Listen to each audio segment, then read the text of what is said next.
كان في واحد رسام عمل رسمة وحطها في معرض، وجاء المعرض دوت واحد غني جدا يتفرج على الرسومات زي ما بيحصل كده في أي جاليري، ودخل ولف واتفرج على الرسومات، وبعدين وقف عند رسمة واحدة وقعد يعيط ويبكي بحرقة. الناس مش فاهمة في ايه الرسمة، يعني مش الرسمة فيها ايه.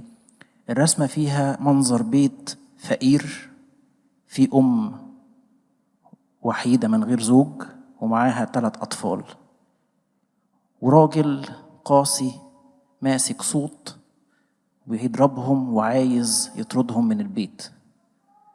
وبعدين فجأة الراجل ده طلب إن هو يشتري اللوحة ديت، فقالوا له هو الفنان عارضها بس مش للبيع، هو عارض رسوماته فقط. قال لهم لأ، شوفوا بكام وأنا هدفع واشتريها. قالوا له الدرجات دي عجباك؟ قال لهم لأ، هي مش عجباني، أنا عايز أشتريها عشان أقطعها.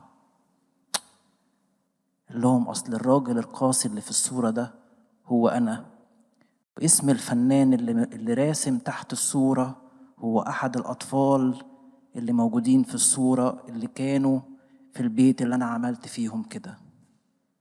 بفلوسه عايز يقطع الماضي.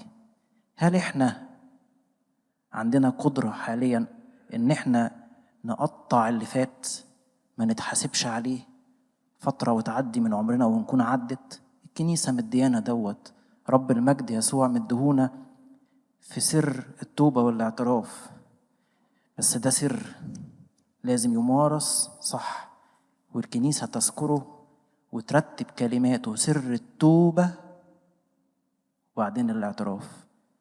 الكنيسة مديالك فرصة توبة واعتراف، ان احنا نتوب عن اللي عملناه بالفعل ونعترف عنه، والفرصة دي بتروح من قساط القلب حتى آخر يوم في عمرهم.